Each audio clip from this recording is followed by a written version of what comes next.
Welcome back to BCN news. Anakapalli జిల్లా పాయకరావుపేట నియోజకవర్గం నక్కపల్లి మహిళా ఎస్ఐ సాహిబ్ అంజుమ్కు హోంమంత్రి వంగలపూడి అనిత సీమంతం వేడుకలు నిర్వహించారు. మహిళా ఎస్ఐ అంజుమ్ను ప్రత్యేకంగా అలంకరించి చేతికి గాజులు తొడిగి పట్టు వస్త్రాలు అందజేశారు. గర్భిణీ ఆరోగ్య పరిస్థితిని అడిగి తెలుసుకున్నారు. ఈ కార్యక్రమంలో పోలీసు సిబ్బంది పాల్గొన్నారు.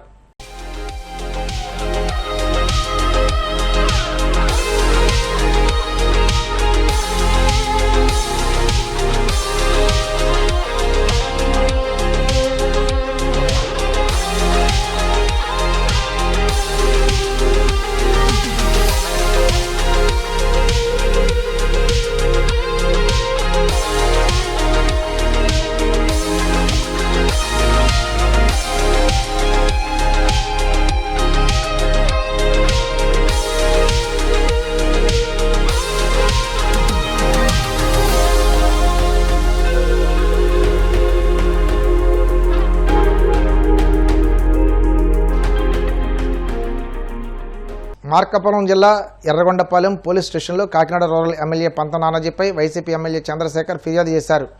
అనంతరం మీడియాతో మాట్లాడుతూ మాజీ సీఎం జగన్మోహన్ రెడ్డిపై నానాజీ వ్యక్తిగత దూషణ చేశారని ఆరోపించారు. వెంటనే నానాజీపై కేసు నమోదు చేసి అరెస్ట్ చేయాలని పోలీసులను చంద్రశేఖర్ డిమాండ్ చేశారు.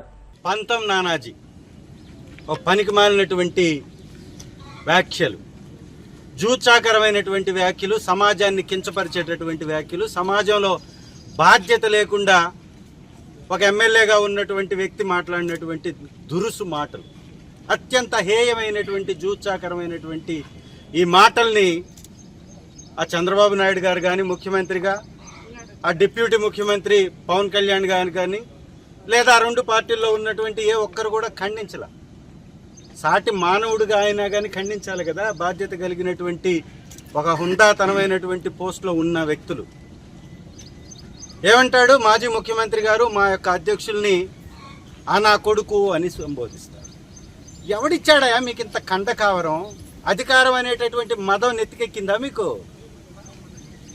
తిన్నది ఎరక్క అధికారం అనేటటువంటి ఒక ముసుగు మీ పొరల్ని కమ్మేసినట్లుంది. జాగ్రత్త నానాజీ.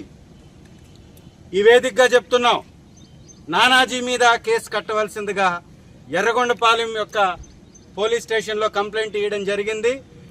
నానాజీ గారి దగ్గరకు కూడా పోయి ఆయన్ని కూడా తీసుకొని రండి, కేసు కట్టండి అతని మీద. మీ పరిధిలో లేకపోయినా చిలకలూరిపేటలో, గుంటూరులో జరుగుతున్నటువంటి పేకాట క్లబ్బుల మీద మాట్లాడితే నాపై ఇక్కడ కేసు కట్టారు. ఎవరికో ఇక్కడ మనస్తాపం చెంది కేసు కట్టిస్తే మీరు కట్టేశారు. ఎమ్మెల్యే మీద కట్టారు, సోమరాజపల్లిలో ఉన్నటువంటి వ్యక్తిపై కూడా కట్టారు.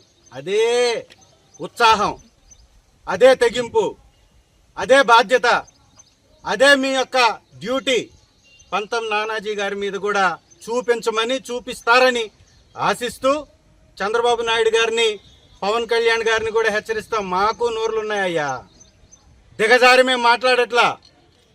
డెమోక్రసీని డిస్ట్రాయ్ చేస్తూ చంద్రబాబు నాయుడు గారు వాళ్ళ కొడుకు చేతిలో రెడ్ బుక్ అనే బ్లడ్ బుక్ను పెట్టి ఈ రాష్ట్రంలో అలజడులు సృష్టిస్తూ, ఈ రాష్ట్రంలో మానభంగాలు చేస్తూ, ఈ రాష్ట్రంలో మర్డర్లు చేసేటటువంటి వ్యక్తులకు మాత్రం ఫ్రీ హ్యాండ్.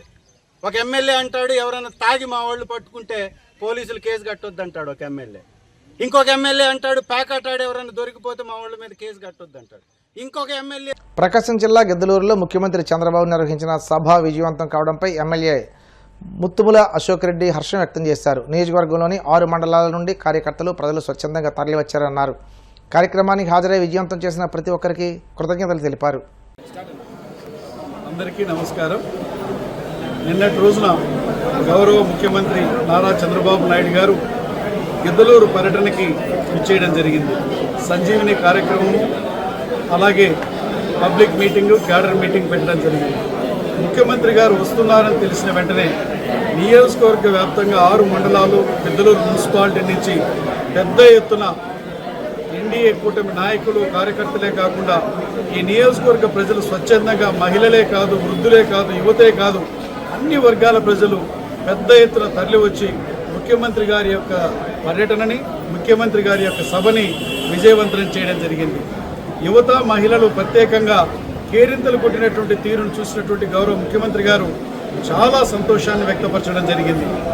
మేము ఏదైతే ప్రజలు ఎక్స్పెక్ట్ చేసిన దానికంటే తండోపతండాలుగా తరలి వచ్చి మిట్ట మధ్యాహ్నం మీటింగ్ జరిగినా కూడా ఆ యొక్క కార్యక్రమాన్ని విజయవంతం చేసిన తీరును చూస్తుంటే ఈరోజు రాష్ట్ర ప్రభుత్వం పట్ల, రాష్ట్ర కేంద్ర ప్రభుత్వాల పట్ల ప్రజలు ఎంత సంతృప్త స్థాయిలో ఉన్నారో దీన్ని బట్టి అవగతమవుతుంది. అయితే ముఖ్యమంత్రి గారు ఏదైతే సూచనలు చేశారో ఆ సూచనలకు అనుగుణంగా ఇంకా అన్ని విధాలుగా ఈ నియోజకవర్గాలను అన్ని శాఖలని ముందుకు తీసుకొని పోయి రేపటి రోజులలో ప్రతి శాఖలో కూడా పబ్లిక్ యొక్క ఏదైతే వాళ్ళ సాటిస్ఫాక్షన్ లెవెల్స్ పూర్తి స్థాయిలో ఉంచడానికి చేస్తామని తెలియజేస్తూ నిన్నటి పర్యటనకి విజయవంతం చేసినటువంటి ఎన్డీఏ కూటమి నాయకులకు, కార్యకర్తలకు, మరీ ముఖ్యంగా తెలుగుదేశం పార్టీ నాయకులకు, కార్యకర్తలకి నేను వారందరికీ కూడా హృదయపూర్వకంగా వారికి ధన్యవాదాలు, అభినందనలు తెలియజేస్తూ నేను సెలవు తీసుకుంటా ఉన్నాను. తిరుమల శ్రీ వెంకటేశ్వర స్వామి వారిని శ్రీలంక మాజీ క్రికెటర్ తిలకరత్నే దిల్షాన్ దర్శించుకున్నారు. వీఐపీ విరామ దర్శన సమయంలో స్వామివారి సేవలో పాల్గొని మొక్కులు చెల్లించుకున్నారు. దర్శనానంతరం వీరికి రంగనాయకుల మండపంలో వేద పండితులు వేదదర్శనం అందించగా ఆలయ అధికారులు స్వామివారి తీర్థ ప్రసాదాలు అందజేసి పట్టు వస్త్రంతో సత్కరించారు. వార్తలు ముగించే ముందు ముఖ్యాంశాలు మరోసారి. సమాజ హితం కోరుతూ ప్రజలను చైతన్యవంతం చేసే ఆలోచనతో పనిచేస్తున్న జర్నలిస్టులు అభినందనీయులు. గ్రామీణ విలేకరుల శిక్షణ తరగతుల ముగింపు కార్యక్రమంలో మంత్రి నిమ్మల. నెల్లూరులో రొట్టెల పండుగకు పోటెత్తిన భక్తులు. బారా షహీద్ దర్గాలో ప్రత్యేక ప్రార్థనలు చేసిన సర్వేపల్లి ఎమ్మెల్యేలు సోమిరెడ్డి, చంద్రమోహన్ రెడ్డి. అమరావతి రాజధాని పేరుతో ముఖ్యమంత్రి చంద్రబాబు భారీ దోపిడీకి తరలేపారన్న మాజీ మంత్రి అంబటి. రాష్ట్రంలో కూటమి అరాచక పాలన సాగిస్తుందని ధ్వజం. తిరుమల శ్రీవారిని దర్శించుకున్న శ్రీలంక మాజీ క్రికెటర్ తిలకరత్నే దిల్షాన్ ఆలయ మర్యాదలతో స్వాగతం పలికిన అధికారులు.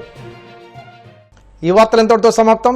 మరిన్ని వార్తల కోసం BCN digital YouTube channel, Facebook page follow అవ్వండి. అప్డేట్ వార్తల కోసం ప్లీజ్ సబ్స్క్రైబ్.